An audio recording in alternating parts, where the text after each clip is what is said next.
안녕하세요. 사랑방 극장의 DJ 김지연입니다. 오늘 여러분께 들려드릴 사연은 광주에 사시는 72세 박순덕님 사연입니다. 안녕하세요. 저는 72살 박순덕입니다. 지금부터 제가 겪은 놀라운 이야기를 차근차근 들려드릴게요. 그날 제 친구 말순이가 마당에 나타났을 때의 모습을 잊을 수가 없어요.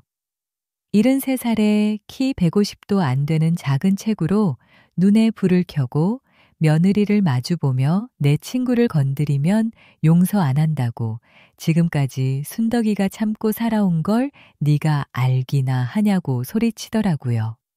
그때 며느리가 코웃음을 치며 말순이를 밀쳤어요. 그 순간 말순이의 눈빛이 확 바뀌는 걸 봤죠. 40년 동안 티격태격하며 지낸 친구였지만 그때만큼은 진짜 든든했어요. 말순이가 며느리 머리채를 잡고 호되게 혼내주는 모습을 보면서 눈물이 핑 돌았거든요. 며느리가 뺨을 맞고 울면서 소리를 지르는데 말순이는 전혀 멈추지 않더라고요. 오히려 제가 녹음해둔 파일을 틀어서 며느리가 평소에 저한테 빨리 죽었으면 좋겠다는 말까지 했다는 걸 들려줬어요. 그 소리를 듣자 말순이가 더욱 화를 냈죠. 나중에 며느리가 경찰서에 폭행으로 신고했지만 결과는 어땠을까요?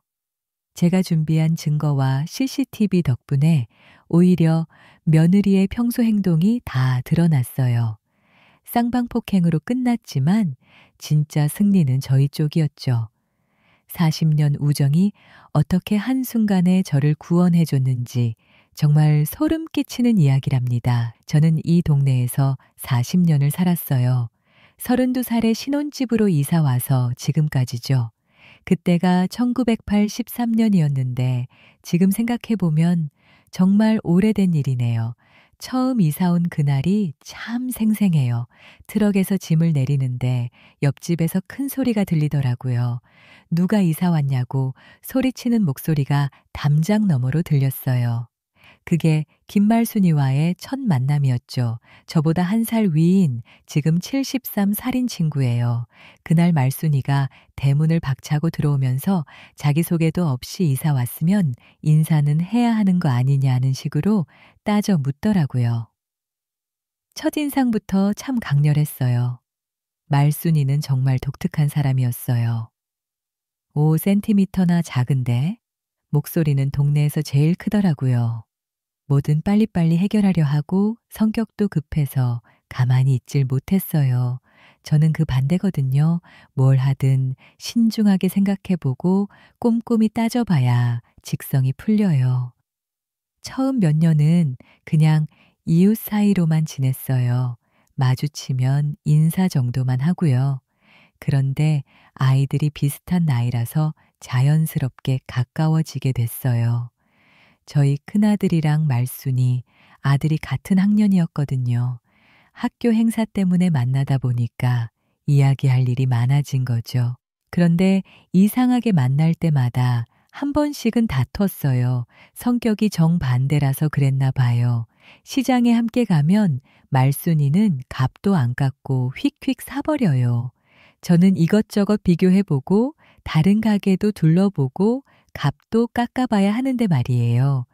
그러면 말순이가 답답해하면서 몇십 원 때문에 그렇게 돌아다니냐며 혼자 먼저 가버렸죠. 경로당에서도 마찬가지였어요. 화투를 칠 때 말순이는 성질이 급해서 패가 안 좋으면 막 던져버려요. 저는 그런 모습 보기가 싫어서 그렇게 하는 게 아니라고 주의를 주면 말순이는 저보고 답답한 사람이라고 화를 내더라고요. 그러면 며칠씩 서로 외면하곤 했어요. 근데 정말 신기한 건 며칠 지나면 또 자연스럽게 만나서 이야기하고 있다는 거예요. 누가 먼저 말을 걸지도 기억 안 나요. 그냥 마주치면 서로 반갑게 인사하면서 다시 친해져 있더라고요. 그렇게 40년을 지내면서 서로 정말 많이 도와줬어요. 제가 둘째를 낳을 때는 말순이가 큰아들을 며칠 봐줬고, 말순이네 시어머니가 돌아가셨을 때는 제가 장례식 음식 준비를 다 도맡아서 했어요. 화는 자주 냈지만 정작 힘든 일이 있으면 제일 먼저 달려와 주는 친구였거든요. 제 남편은 7년 전에 간암으로 세상을 떠났어요. 2년 정도 투병 생활을 했는데 그때도 말순이가 제일 많이 도와줬어요. 병원에 갈 때마다 따라와 줬고 간병도 도와줬어요. 제가 집에서 밥 해올 시간 없을 때는 말순이가 죽이나 국을 끓여서 병원까지 가져다 줬거든요. 남편 장례식 때는 정말 고마웠어요. 상주인 저는 정신이 하나도 없는데 말순이가 발로 뛰어다니면서 모든 걸 챙겨줬어요. 조문객들 안내하는 것부터 시작해서 음식 준비, 꽃 정리까지 말순이가 다 해줬어요. 그때 정말 든든했죠. 아들은 둘이 있어요. 큰아들은 서울에서 대기업에 다니고 있고 작은 아들이 결혼해서 저랑 함께 살고 있었어요. 작은 며느리는 처음에는 정말 착했어요. 시집 올 때만 해도 예의도 바르고 저한테 말씀도 잘 들었거든요. 제가 뭘 해줄게요. 편히 쉬시라고 하는 식으로 정말 잘해줬어요. 며느리가 28살에 시집 왔는데 나이 차이가 많이 나다 보니까 처음엔 어색했어요. 그래도 워낙 싹싹하게 잘하니까 금세 정이 들었죠. 시집 온 지 1년 만에 손자를 낳았는데 그때는 정말 기뻤어요. 늦둥이 손주라 더 예뻤거든요. 마을 사람들도 다 부러워했어요. 순덕이는 좋겠다. 며느리가 그렇게 착하다고 부러워하더라고요. 저도 그때는 정말 행복했어요. 이런 며느리를 만난 게 복이라고 생각했죠. 그런데 그 행복이 얼마나 갔을까요? 며느리와의 관계가 조금씩 이상해진 건 손자가 태어나고 나서부터예요. 처음에는 그냥 육아 스트레스겠거니 싶었어요. 첫 아이라 힘들겠다 생각해서 육아며 집안일이며 제가 최대한 도왔어요. 손자가 밤에 울면 제가 업어서 달래주고 이유식도 직접 갈아서 만들어줬고요. 며느리는 밤잠을 못 이루니까 낮에라도 푹 쉬라고. 손자 돌보는 건 다 제가 맡았어요. 그런데 점점 이상하더라고요. 제가 손자를 안고 있으면 며느리가 불편해하기 시작했어요. 아이가 할머니만 찾으면 어떻게 하냐면서 안고 있는 손자를 데려가더라고요. 처음에는 그냥 넘어갔어요. 이유식 만드는 것도 문제가 됐어요. 제가 당근이랑 감자를 삶아서 곱게 갈아서 만들어줬는데 며느리가 너무 짜다고 불만을 표했어요. 그래서 다음에는 싱겁게 만들었더니 이번에는 맛이 없어서 아이가 안 먹는다고 불평하더라고요.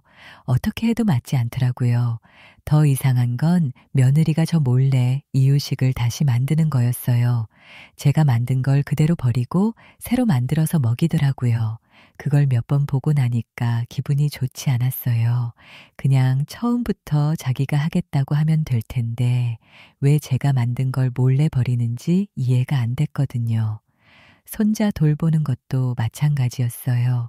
제가 기저귀를 갈아줘도 며느리가 와서 확인하고 다시 갔어요. 제가 우유를 먹여도 양이 적다고 더 먹이고요.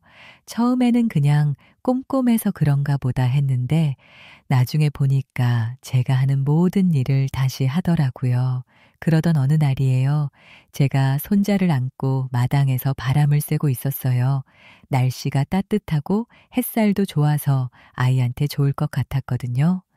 그런데 며느리가 나와서는 아이가 감기 걸린다면서 화를 내더라고요. 저는 깜짝 놀라서 날씨가 이렇게 좋은데 뭐가 문제냐고 했더니 며느리가 바람이 세니까 들어가라면서 손자를 제 품에서 빼앗아 갔어요. 그날 바람이 거의 안 불었는데도 말이에요. 그때부터 뭔가 이상하다는 생각이 들기 시작했어요. 마침 그 모습을 말순이가 봤나 봐요. 담장 너머로 지나가다가 본 모양이에요. 나중에 저한테 와서 며느리 표정이 왜 그렇게 험악했냐고 묻더라고요. 저는 그냥 괜찮다고 첫 아이라 예민한가 보다고 대답했죠.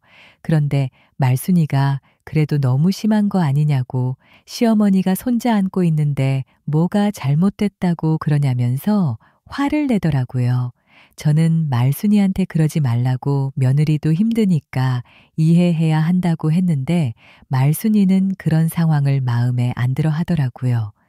그 이후로 말순이가 저희 집에 자주 왔어요. 마치 무슨 일이 일어나는지 지켜보려는 것 같았어요. 요즘 왜 매일 오느냐고 제가 물으니 그냥 지나가다 들리는 거라고 했지만 뭔가 다른 의도가 있는 것 같았죠. 사실 그때부터 며느리의 태도가 조금씩 바뀌고 있었어요. 예전에는 정중하게 존댓말로 말했는데 점점 말투가 퉁명스러워지더라고요. 네, 알겠어요, 어머니. 하던 대답도 그냥 네 하고 짧게 하고요. 특히 제가 손자랑 놀아주면 며느리가 시계를 자꾸 보더라고요. 마치 언제까지 놀 거냐는 식으로 말이에요. 그러다가 적당한 시간이 지나면 아이 이제 그만 놀고 밥 먹자고 하면서 손자를 데려가곤 했어요. 할머니랑 놀고 있는 손자가 아쉬워해도 말이에요. 그런 일들이 반복되면서 점점 분위기가 어색해졌어요. 예전에는 며느리랑 이런저런 이야기도 하고 같이 웃기도 했는데 점점 대화가 줄어들더라고요. 제가 뭔가 물어봐도 대답을 짧게 하고 눈도 잘 안 마주치려 하더라고요. 한 번은 제가 며느리한테 육아휴직은 언제까지인지 물어보니 자기가 알아서 하니 신경 쓰지 말라고 하더라고요. 예전에는 이런 일이 있었다, 저런 일이 있었다고 뭐든 자세히 얘기하고 고민도 얘기했었는데 말이에요. 점점 저와의 거리를 두려고 하는 것 같았어요. 더 이상한 건 며느리가 제가 있는 방에는 들어오지 않으려 한다는 거였어요. 예전에는 제 방에도 자주 와서 이야기하고 그랬는데 점점 피하는 것 같더라고요. 꼭 필요한 일이 아니면 저와 한 공간에 있지 않으려 했어요. 손자가 돌이 지나면서 상황이 더 심각해졌어요. 며느리가 아예 대놓고 저를 무시하기 시작했거든요. 제가 뭘 해도 틀렸다는 식으로 말하고 고맙다는 인사는 커녕 잘못했다는 소리만 하더라고요. 특히 음식하는 걸로 제일 많이 갈등했어요. 저는 평생 음식을 해왔는데 며느리는 제 음식에 대해서 계속 불만을 표했어요. 제가 만든 국은 너무 짜다, 고기가 너무 질기다, 야채가 너무 익었다는 식으로 매번 문제를 제기하더라고요. 처음에는 그냥 입맛이 다른가 보다 했어요. 그래서 며느리 입맛에 맞춰서 요리해 보려고 노력했죠. 짜다고 하니까 싱겁게 하고 질기다고 하니까 더 오래 끓이고요. 그런데 어떻게 해도 맞지 않더라고요. 이번에는 너무 싱겁다, 너무 무르다는 식으로 말하니까 도대체 어떻게 하라는 건지 모르겠더라고요. 심지어는 아들 앞에서도 그런 말을 하기 시작했어요.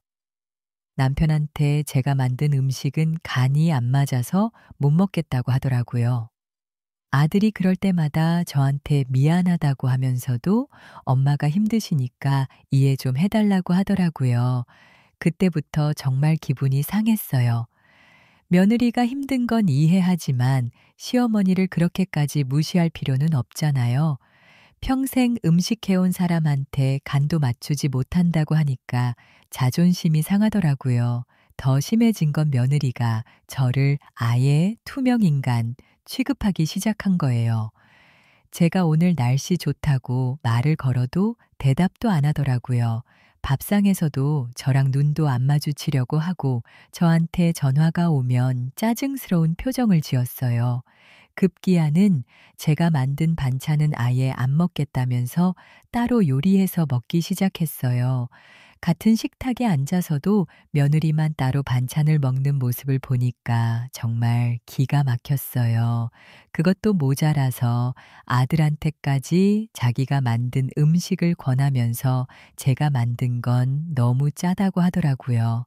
견딜 수 없어서 아들한테 말했어요. 며느리가 너무 심하다고 이렇게까지 할 필요는 없지 않냐고 했더니 아들이 뭐라고 했는지 아세요? 좀 이해해 달라고 요즘 육아 때문에 스트레스가 많다고 조금만 참아 달라고 하더라고요. 그 말을 듣고 정말 화가 났어요. 육아도 제가 최대한 도와주고 있는데 오히려 거부하면서 화를 저한테 풀다니요. 집안일도 제가 다 하고 손주도 돌봐주는데 오히려 저한테 참으라고 하니까 기가 막혔어요. 제가 시장에서 장을 보고 오는데 말순이와 마주쳤어요. 제 얼굴이 상해 있는 걸 보고는 어디서 다쳤냐고 묻더라고요. 저는 아니라고 그냥 문에 부딪혔다고 대답했는데 말순이가 의심스럽다는 표정을 지었어요. 사실은 며느리가 제 어깨를 밀쳐서 화장실 문짝에 부딪힌 거였어요. 그날 제가 손자를 안고 있었는데 며느리가 갑자기 와서 아이 좀 내려놓으라면서 저를 밀쳤거든요. 그때 균형을 잃어서 뒤로 넘어지면서 어깨를 문짝에 부딪혔어요. 며칠 동안 아팠는데 아들한테 말하기도 그렇고 해서 그냥 참았죠. 말순이는 제가 거짓말하는 걸 눈치챈 것 같았어요. 40년 친구라서 제 성격을 너무 잘 아니까요. 정말 괜찮냐고 뭔가 있으면 나한테 말하라면서 계속 묻더라고요. 저는 괜찮다고 하면서도 마음 한구석이 찡했어요. 가족들은 몰라주는데 친구가 알아주니까 고맙기도 하고 서럽기도 하더라고요. 그 이후로 며느리의 행동은 더 노골적이 됐어요. 제가 말을 걸어도 대답을 안 하고 제가 하는 일마다 트집을 잡았어요. 심지어는 제가 걷는 소리도 시끄럽다고 하면서 조용히 다니라고 하더라고요. 한 번은 제가 설거지를 하고 있는데 며느리가 와서 그릇에 기름기가 남아 있다면서 다시 하라고 하더라고요. 제가 다시 보니까 깨끗했는데도 말이에요. 그런 식으로 제가 하는 모든 일에 문제를 제기하기 시작했어요. 빨래 널 때도 청소할 때도 뭘 해도 잘못했다고 하더라고요. 빨래는 제대로 안 널었다. 청소는 구석구석 안 했다. 이런 식으로 계속 지적만 하니까 정말 스트레스가 쌓이더라고요.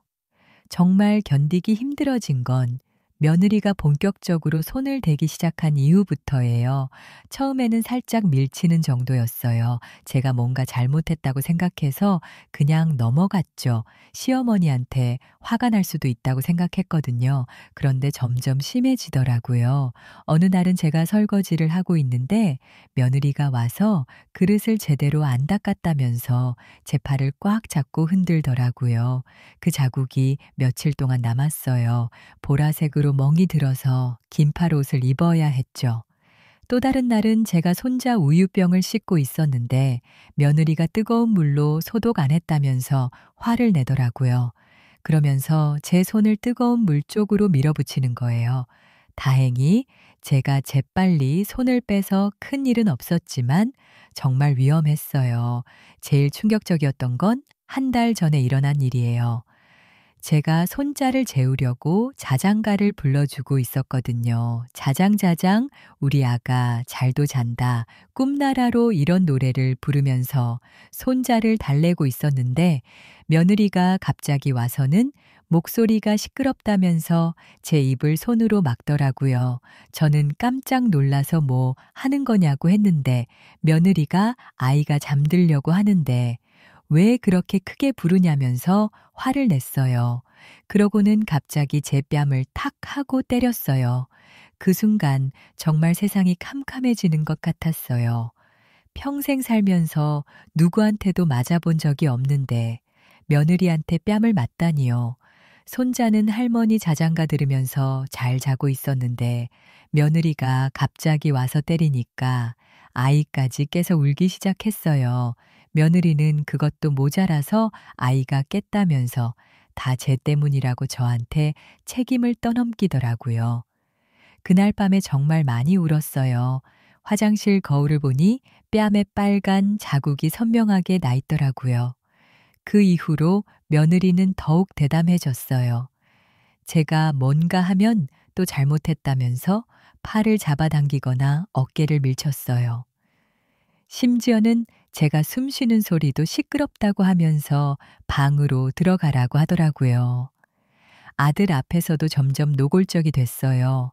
남편한테 제가 또 실수했다고, 제가 스트레스를 준다고 이런 식으로 말하면서 아들한테 저를 나무라라고 하는 거예요. 아들은 그럴 때마다 엄마 좀 조심해 달라고 하면서 저한테만 주의를 주더라고요. 정말 억울했어요. 제가 뭘 잘못했는지도 모르겠는데 계속 혼나고 심지어는 맞기까지 하니까 이 집에서 살 이유가 없다는 생각까지 들었어요. 그런데 손자 생각 때문에 참았죠. 제가 나가면 손자를 언제 보겠어요. 다음 날 말순이가 집에 왔는데 제 얼굴을 보더니 갑자기 화를 내더라고요. 누가 저를 때렸냐고, 정말 며느리가 때린 거냐고 소리쳤어요. 저는 아니라고, 그냥 넘어져서 다쳤다고 거짓말했죠. 그런데 말순이가 전혀 믿지 않더라고요. 우리가 몇 년 친구인데 나한테 거짓말하냐고, 거짓말할 때 눈 깜빡거리는 버릇 40년 전부터 알고 있다면서 따져 묻더라고요. 결국 말순이한테 다 털어놨어요. 며느리가 어떻게 괴롭히는지, 어떻게 때리는지 모든 걸 말했죠. 말순이가 그 이야기를 듣고는 정말 화가 났나 봐요. 얼굴이 빨갛게 달아오르면서 그년이 감히 하고 소리쳤어요. 그날 밤늦게까지 말순이가 제 집 앞에서 서성거리는 걸 봤어요. 마치 뭔가 계획을 세우고 있는 것 같았죠. 뭔가 큰 일이 일어날 것 같은 불안한 느낌이 들었어요. 그 이후로도 며느리의 폭력은 계속됐어요. 어떤 날은 제가 손자 놀아주는 소리가 시끄럽다면서 제 팔을 비틀었고, 또 어떤 날은 제가 빨래를 잘못 널었다면서 어깨를 세게 밀었어요. 그럴 때마다 제가 잘못했다고 사과했지만 며느리는 점점 더 심해졌어요.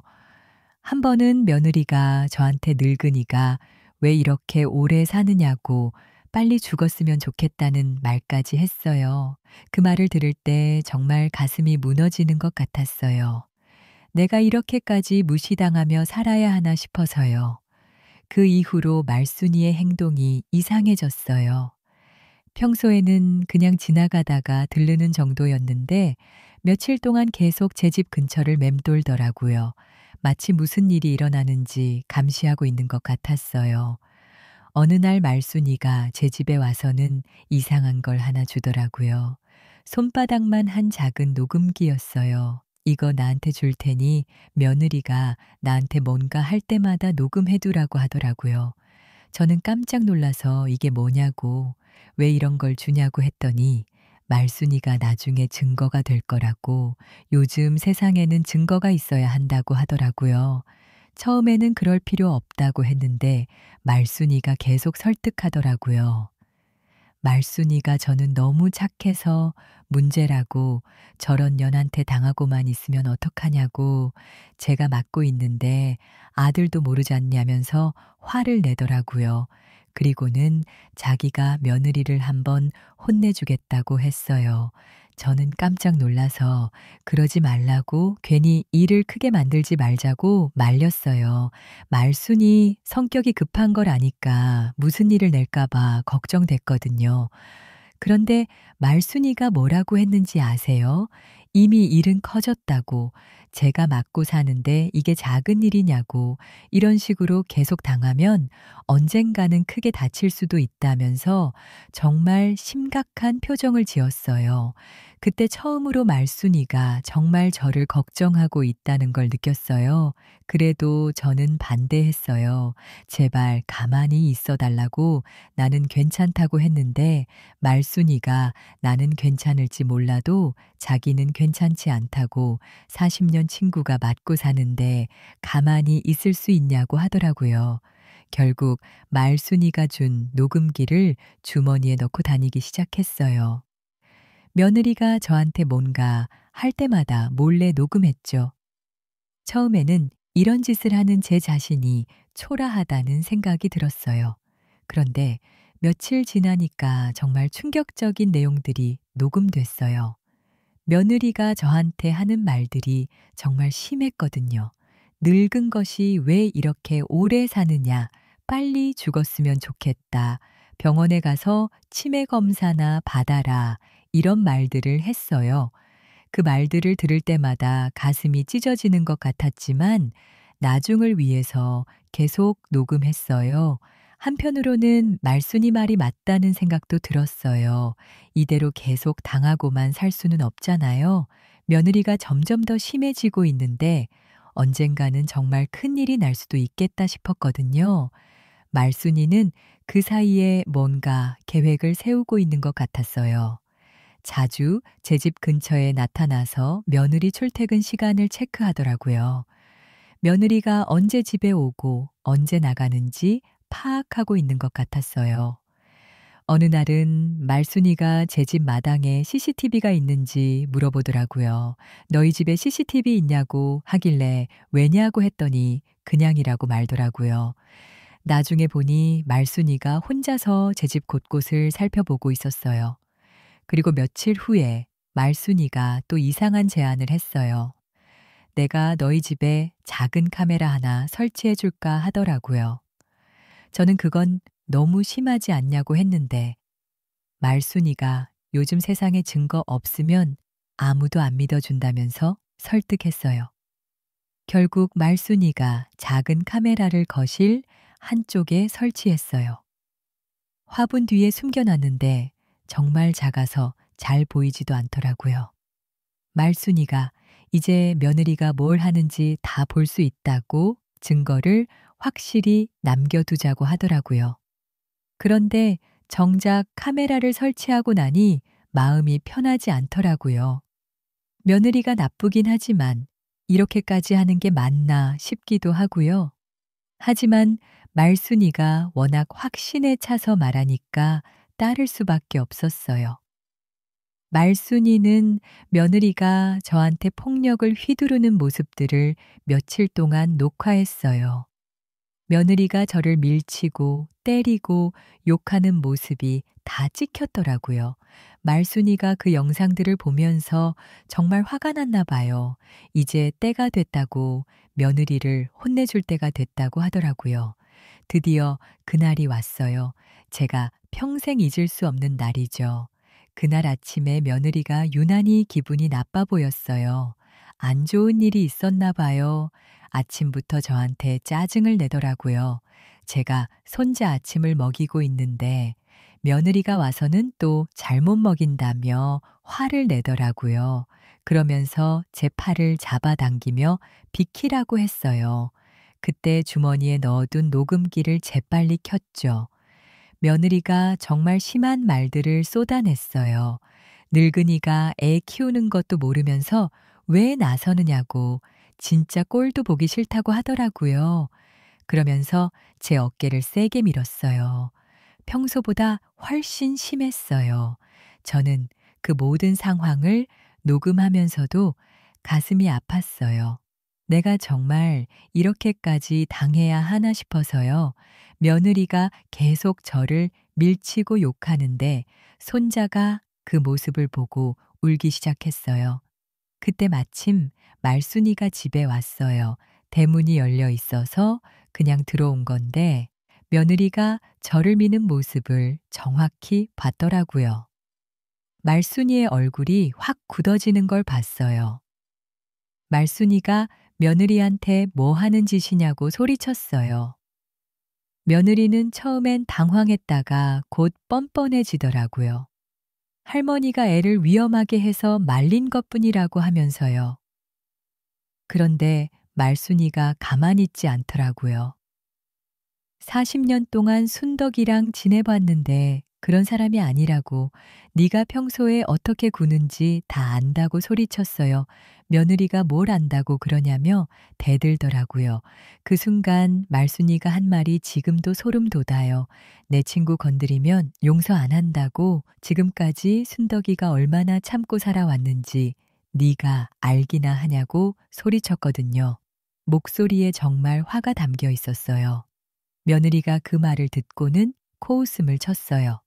73살 할머니가 뭘 어쩔 수 있겠냐는 식으로요.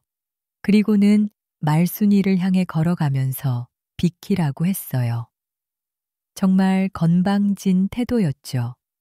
말순이가 그 모습을 보고는 더욱 화가 났나 봐요.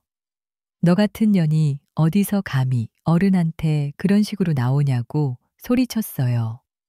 그 순간 분위기가 정말 험악해졌어요. 뭔가 큰 일이 일어날 것 같은 느낌이 들었죠.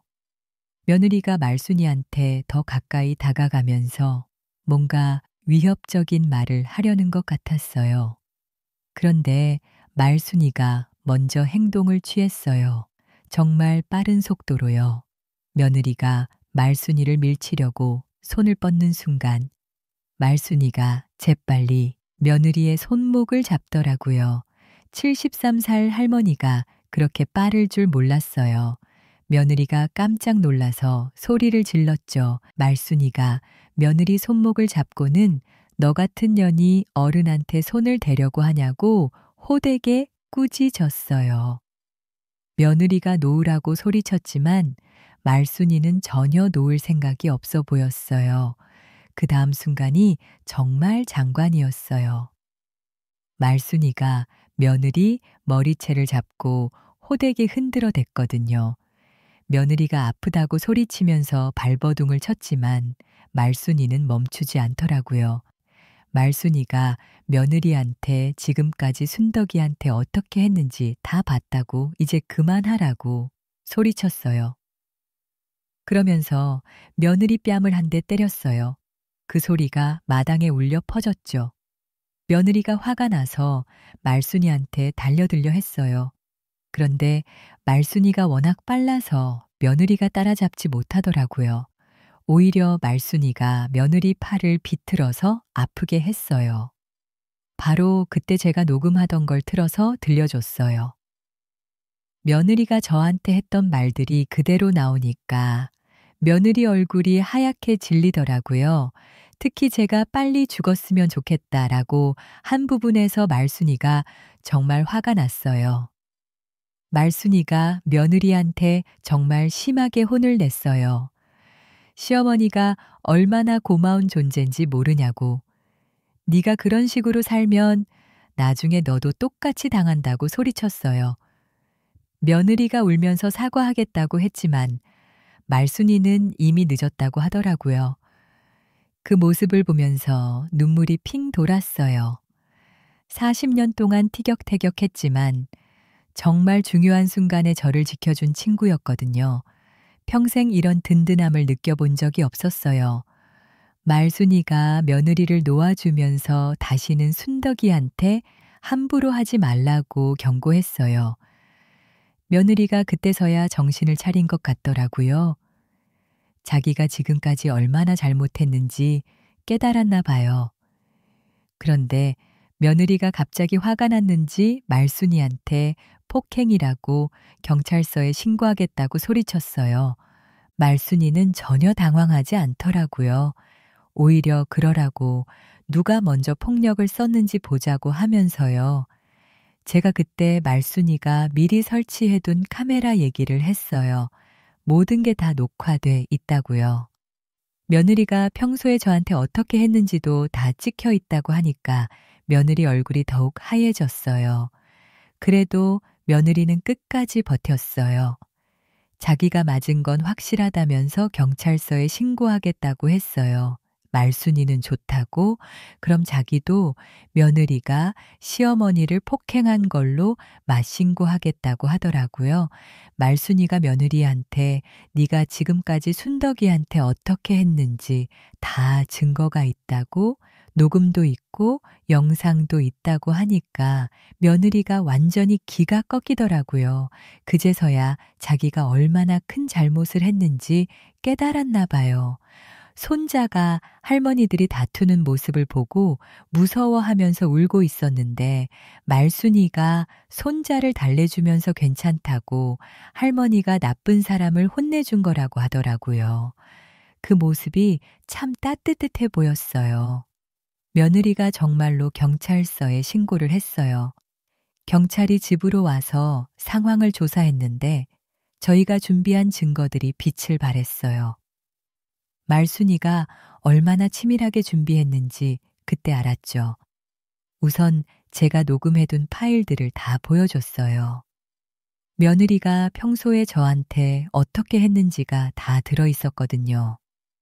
또 말순이가 미리 설치해둔 카메라에도 며느리가 저를 때리고 밀치는 모습이 다 녹화돼 있었어요. 경찰관이 녹음 파일을 들어보고는 깜짝 놀라더라고요. 며느리가 시어머니한테 이런 식으로 말했냐고 물어보니까 며느리가 할 말이 없어 했어요. 영상도 보여주니까 며느리가 먼저 저를 밀친 게 확실히 나와 있더라고요. 더 놀라운 건 말순이가 며느리의 평소 행동을 며칠 동안 몰래 녹화해둔 영상들이 있었다는 거예요. 며느리가 저한테 폭력을 휘두르는 모습들이 여러 개 찍혀 있었어요. 말순이가 언제 그런 걸 다 준비했는지 정말 대단했어요. 경찰관도 이 정도면 며느리 쪽이 훨씬 문제가 크다고 하더라고요. 시어머니를 지속적으로 폭행하고 욕설을 한 것과 일회적으로 그걸 말린 것은 차원이 다르다고요. 결국 쌍방 폭행으로 처리됐어요. 하지만 진짜 승리는 저희 쪽이었죠. 며느리의 평소 행동이 다 드러났고 아들도 그제서야 상황의 심각성을 알게 됐거든요. 아들이 저한테 와서 정말 미안하다고 했어요. 어머니가 이런 고생을 하고 있는 줄 몰랐다면서 눈물을 흘리더라고요. 그동안 며느리 편만 들어서 죄송하다고 앞으로는 절대 이런 일이 없게 하겠다고 약속했어요. 며느리한테는 당장 태도를 고치지 않으면 이혼도 불사하겠다고 했어요. 며느리가 그제서야 정신을 차리고 저한테 진심으로 사과했어요. 앞으로는 절대 이런 일을 하지 않겠다고 정말 잘못했다고 빌더라고요. 그 후로 며느리는 완전히 달라졌어요. 저한테 한 번도 함부로 하지 못했어요.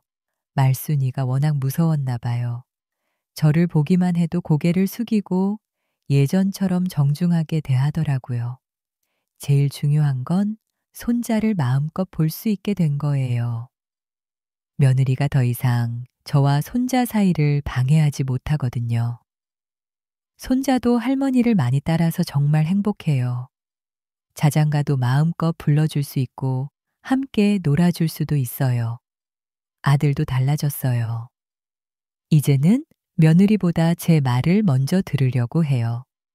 그동안 소홀했던 걸 후회하면서 저한테 더 잘해주려고 노력하더라고요.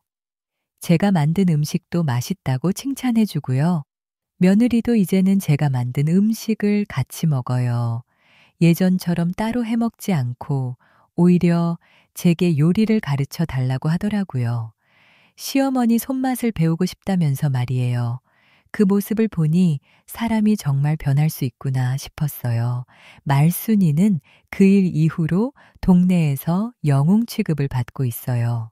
다른 할머니들이 부러워하면서 자기들도 그런 친구가 있었으면 좋겠다고 하더라고요. 말순이가 그 말을 듣고 우쭐해하는 모습이 참 귀여웠어요. 경로당에서도 말순이 이야기가 화제더라고요. 73살에 며느리를 혼내줬다는 소문이 퍼져서 다른 할머니들이 말순이한테 어떻게 그렇게 용감하게 할 수 있었냐고 묻더라고요. 말순이는 친구를 위해서는 당연한 일이라고 하면서도 은근히 자랑스러워 하더라고요. 지금도 저희는 여전히 티격태격해요. 어제도 시장에서 생선값 때문에 다퉜거든요. 말순이는 값을 깎는 게 쪽팔린다고 하고 저는 깎을 수 있는 걸 왜 안 깎냐고 하면서요. 하지만 이제는 그 다툼조차 소중해요. 진짜 어려울 때 달려와 줄 친구가 있다는 게 얼마나 큰 행복인지 깨달았거든요. 40년 우정이 하루아침에 저를 구원해 줬어요. 가족도 중요하지만 진짜 친구의 소중함을 이제야 알겠더라고요.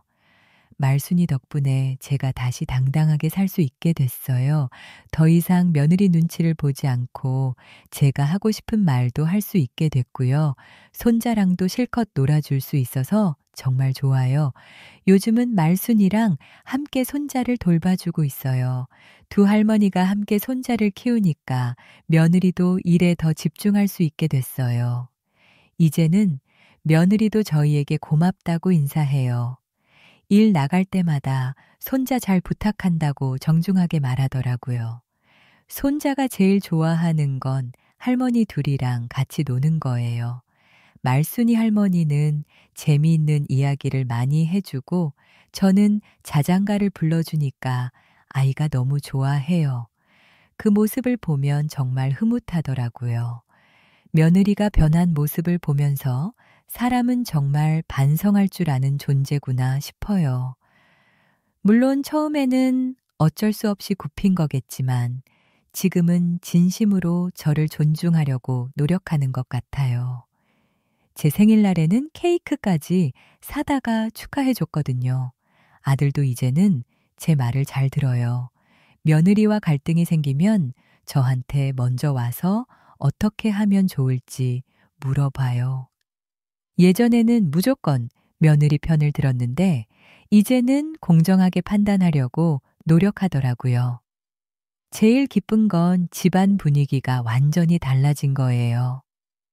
예전에는 항상 긴장되고 눈치 보느라 힘들었는데 이제는 웃음소리가 끊이지 않아요. 손자도 그런 분위기를 느끼는지 전보다 훨씬 밝고 활발해졌어요. 말순이는 이제 저희 집 식구나 마찬가지예요. 거의 매일 와서 손자랑 놀아주고 저랑 이야기하고 가요. 며느리도 말순이를 무서워하면서도 존경하는 것 같더라고요. 진짜 어른이 뭔지 보여줬으니까요. 동네에서도 저희 집이 화목한 집으로 소문이 났어요. 예전에는 며느리가 시어머니를 괴롭힌다는 소문이 돌았는데 이제는 정반대가 됐어요. 며느리가 시어머니를 잘 모신다는 이야기가 나오니까 며느리도 자존심이 세워진 것 같더라고요. 여러분도 주변에 그런 친구가 있으시다면 꼭 소중히 여기세요. 평소에는 티격태격해도 정말 필요할 때 함께 해줄 친구가 있다는 것만큼 큰 복이 또 어디 있을까요? 말순이와 저는 이제 73살, 72살이 됐지만 여전히 건강해요. 앞으로도 40년, 50년 더 티격태격하면서 살았으면 좋겠어요. 그리고 서로의 든든한 버팀목이 되어주고 싶어요. 요즘 저희는 다른 할머니들한테도 용기를 주고 있어요. 시어머니를 괴롭히는 며느리 때문에 고생하는 분들이 오셔서 어떻게 하면 좋을지 물어보시거든요. 저는 그분들한테 증거를 모아두라고, 그리고 진짜 믿을 만한 친구를 만들라고 조언해드려요. 말순이도 이제는 동네의 상담사 같은 역할을 하고 있어요. 고민이 있는 할머니들이 찾아오면 시원시원하게 조언해주고 필요하면 직접 나서서 도와주기도 해요. 정의감이 넘치는 친구라서 그런 일을 정말 좋아하더라고요. 저희 이야기가 소문이 나면서 다른 동네에서도 비슷한 일들이 해결되고 있다고 해요. 며느리들이 시어머니한테 함부로 하면 안 된다는 인식이 퍼진 것 같아서 뿌듯해요. 긴 이야기 들어주셔서 정말 고맙습니다. 이제 저는 말순이와 함께 손자를 키우며 행복하게 살고 있어요. 진정한 우정이 얼마나 소중한지, 그리고 그런 친구가 있다는 게 얼마나 큰 힘이 되는지 여러분도 꼭 기억해 주세요. 세상에는 혼자 견디기 힘든 일들이 많아요. 하지만 진짜 친구가 곁에 있다면 어떤 어려움도 이겨낼 수 있다고 생각해요. 말순이가 보여준 용기와 의리가 제 인생을 완전히 바꿨거든요. 여러분도 말순이 같은 친구를 만나시길, 그리고 누군가에게는 말순이 같은 친구가 되어 주시길 바라요. 그런 우정이 있는 인생이 얼마나 따뜻하고 든든한지 저는 이제야 알게 됐어요. 감사합니다, 여러분. 지금까지 들어주셔서 감사합니다. 오늘 이야기는 광주에 사시는 박순덕 님이 보내주신 사연이었습니다. 오늘도 사랑방 극장과 함께 해주셔서 감사합니다. 그리고 여러분의 다양한 사연을 댓글로 남겨주세요. 다음 시간에는 또 다른 감동적인 사연으로 찾아뵙겠습니다.